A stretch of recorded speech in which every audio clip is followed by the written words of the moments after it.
বাবা মাম খাও মাম খাও। তো বন্ধুরা আমি পুরো রেডি হয়ে গেছি, এবারে যাব বাজারে। আমার সব কাজ কমপ্লিটও হয়ে গেছে। আর বাইরের আকাশটা জাস্ট দেখো বন্ধুরা, এত অন্ধকার করে এসছে, এত অন্ধকার করে এসছে যে বাজারে যেতেও ভয় লাগছে। আর ছাতাও সব খারাপ হয়ে গেছে। আর আমারও শরীরটা খুব খারাপ, মানে ঠান্ডা লেগে বাড়ির সবার জ্বর, সেই জ্বর আমারও হয়েছে। তো কিছু করার নেই।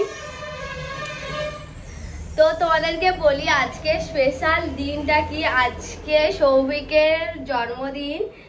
তো প্রতিবার সৌভিক আমার জন্য অনেক কিছু করে, বাট আমি কোনোবারে কোনো কিছু করতেও পারি না। তো আজকে ভাবছি ওর জন্য কিছু অন্তত করব।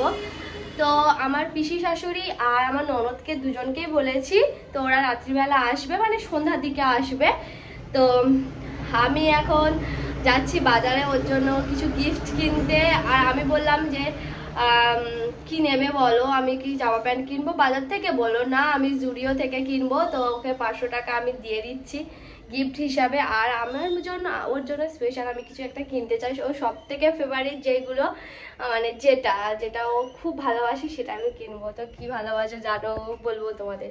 এখন যেহেতু আমি বাজার যাবো, বাজার থেকে আসতে একটু লেট হবে। আর কিছু খাইনি, ওষুধ খাওয়া হয়ে গেছে, জ্বর আমার, গলাটা কেমন হয়ে গেছে। দুটো বিস্কুট খেয়ে একেবারে যাবো। অনেক কিছু পুরো বাজারটা কিছু কয়েকটা জিনিস কেনার রয়েছে, আর চিকেন টিকেন সব কিছু হবে। তো দুধ কিনবো। তো চলো বিস্কুটটা খেয়ে নিয়ে আর বেরোচ্ছি, আর তোমাদের সাথে শেয়ার করবো। তো বাজারে আমি চলে এসেছি। বাজারে এসে প্রথমে আমি এসেছিলাম পার্লারে এসে আমি ভ্রুটা ফ্লাক করে নিলাম, ভালো করে সেভ করে নিয়েছি। কারণ আর বলি বাজারে আসবো না, আর আসলেও যদি আসি ঠাকুর দেখতে আসবো, আর ওই জন্য ভাবলাম আইব্রোটা করে নিই। তো তারপর চলে গেছিলাম একটু চকলেট ওই সব দোকানে, একটু দু প্যাকেট আমার দুধ কেনার ছিল, কারণ আজকে পায়েস করতে হবে। তো পায়েসের জন্য আমি 2 প্যাকেট দুধ নেবো, মানে 1 কেজির মতো দুধ নেবো, যাতে দুধ দিলে বেশি দুধ দিলে পায়েসটাও সুন্দর হয়। আর এখান থেকে আমি গোটা চারেক লেবু, টমেটো, পটল এইসব সবজিগুলো কিনে নেব, কারণ সব রকম 5 রকম ভাজা করতে হয়। ওই জন্য আমি বেগুন নিয়েছি, পটল নিয়েছি, আর এখানে 3-4 রকমের প্রায় ভাজা করব। আর শাকটা দিতে হয়। আর আমাদের বাড়িতে যেহেতু জগন্নাথ রয়েছে, কলমি শাকটা একদমই খায় না, পটল তো একদমই খাওয়া হয় না, বাট কি সবজি ভাজা করে দেব। ওই জন্য ভাবলাম 2টো পটল ওর জন্যই দিই নয়। তো ওই কাকুর কাছ থেকে আমি নিয়ে নিলাম। তো এদিকের বাজারটা কমপ্লিট হয়ে যাওয়ার পরেই চলে গেছিলাম কেক দোকানে। এখানে অনেক রকমের কেক ছিল, কোনটা নেব ডিসাইড করছিলাম। আর তারপরে বললো, এই কাকিমাটি বলল যে সবেমাত্র এই বাটারস্কচের ফ্লেভারের সবেমাত্র এসছে, পুরো ফ্রেশ রয়েছে, এটা নিয়ে যেতে পারো। আর একটা ছিল ম্যাঙ্গো ফ্লেভারে। তা আমি ভাবলাম এই বাটারস্কচ ফ্লেভারটাই দিয়ে দাও, এটা আমার খুবই ভালো লাগে আর সৌভিকের খুব পছন্দ, ওটাই নিয়ে নিয়েছি। আর উপরে লিখেছে ইউটিউবার সৌভিক। তো আমার কেনাকাটা হয়ে গেছে, এবার বেরিয়ে যাচ্ছি একটা গিফট কিনতে। তো কি গিফট কিনছি তোমাদের দেখো। বন্ধুরা চিকেনটা আনা হয়ে গেছে। তো এবারে চিকেনটাকে ফ্রিজে রেখে দেবো, আর ও বেলাতে করবো, কারণ এই বেলা চিকেন আর কোনো কিছুই করছি না। একটুখানি 4 পিস নিয়েছি, নিয়ে একটু স্টু করেছি, সৌভিকে দেবো আর আমার মেয়েকে দেবো। এবার ফ্রিজে সব রেখে দিই, তাড়াতাড়ি উঠবো। দুপুরবেলা আর ঘুমো না, পেঁয়াজ আদা রসুন একটু সব পেস্ট করে নেবো, আর পায়েসটা সব জোগাড়জাতি করে নেবো। এখানে দেখো সব আনাজপাতি কাটা প্রায় হয়ে গেছে। আমি এবারে আস্তে আস্তে করে আমি থালের মধ্যে তুলে নেবো, জল ঝরিয়ে নেবো। আর নুন হলুদ সব কিছু অল্প অল্প করে মিশিয়ে নেব। পটল ভাজবো, একটু আলু ভাজবো, আর একটু বেগুন ভাজবো।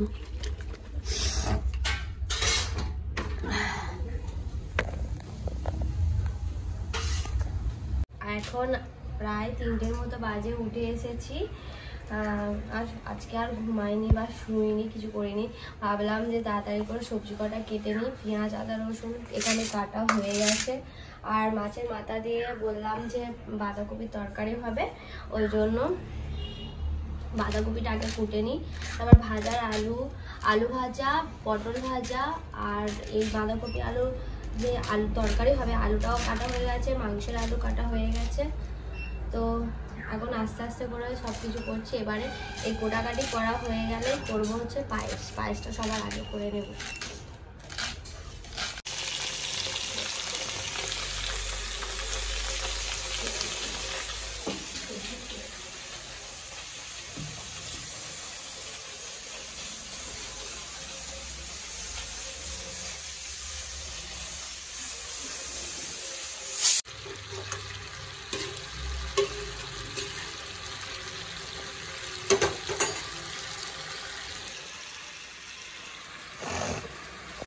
তো বন্ধুরা রান্না বান্না পুরো কমপ্লিট হয়ে গেছে, এখন বাজে প্রায় 7:30টার মতো। এবার আমরা কেক কাটবো। তো এখানে দেখো বার্থডে বয় চলে এসেছে, আর আমার কেকও এখানে নিয়ে চলে এসেছি, সবাই রেখেছি। আর রান্না বান্না প্রায় কমপ্লিট। আমি সকাল সকাল রান্না বান্না বসেছিলাম, কারণ একটু তাড়াতাড়ি হওয়ার জন্য, বৃষ্টি বৃষ্টি আসার জন্য, সেজন্য। আর বাইরে তো দিচ্ছি, বাইরে মা দুর্গা আগমনী গান বাজছে, আর এখানে আমরা বার্থডে সেলিব্রেশন করছি। মা ভাই করো। ওর সাথে বাবার সাথে মেয়েও কেক কাটবে, খুব ইচ্ছে। তো চলো এখানে ডেকোরেশনটা কমপ্লিট করে নিই। আজকে আমি আর চেঞ্জ করিনি, কারণ হচ্ছে আমি অনেক কাজ করছি আর ভিডিওটা আমারই করতে হবে। আজকে দেখো আমার মেয়ে, তার বাবা, তার মামা, একজন ভাগনা, সবাই মিলে, ভাইপো সবাই মিলে আজকে 3-4 জনে মিলে কেক কাটছে। এখানে সবাই উপস্থিত রয়েছে। এখানে আমাদের জামাই, এটা আমার ননদ, আমার দেওর, সবাই আছে। তো দেখো কেক কাটছে, কেক খাচ্ছে এখানে। আর আমার মেয়ে তো খুব খুশি কেকটা কেটে। আজকে ও বলছে হ্যাপি বার্থডে পাপা, আমার পাপার হ্যাপি বার্থডে। তো ও খুব খুশি, তো আমরাও খুশি। বন্ধুরা তোমরাও আমার বরকে উইশ করো, ও যেন আরও বড় হতে পারে, ওর কাজে সফল হতে পারে।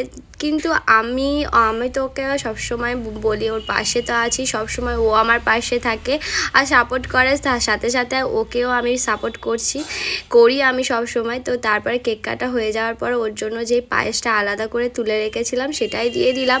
এবারের জন্মদিনে আশীর্বাদ কিছুই হয়নি, কারণ হচ্ছে আমাদের কালাওয়া সবুজ আছে, ওই জন্য। তো 8টা বাজে এখন, বাড়ির সবাই এসে গেছে। আর এবারে খাওয়া দাওয়া একটু শুরু হবে, মানে বাচ্চা কাচ্চা রয়েছে। তো তার আগেই আমি সৌভিকের জন্য সবকিছু তুলে রেখেছি সাজিয়ে, যেটুকুনো আমি পেরেছি সেটুকুনোই করেছি। প্রত্যেক বারে আমার জন্মদিনে ও অনেক কিছু করে, আমার মনের মতো করে করে, মানে আমি যেটা চাই সেটা করে। বাট আমি ততটাও পারিনি, যতটা পেরেছি ওর মতো করে করার সেটুকুনো করেছি। এখানে বেগুন ভাজা, পটল ভাজা, আলু ভাজা, পকোড়া, বাঁধাকপি চিংড়ির তরকারি, চিকেন কষা, তারপরে মাছের ঝাল, মাছের মাথা দিয়ে ডাল, আর চাটনি, পাঁপড়, সাথে মিষ্টি আছে। তো এবার এটাকে ঢাকা দিয়ে রেখে দিই, ও একটু পরে খাবে।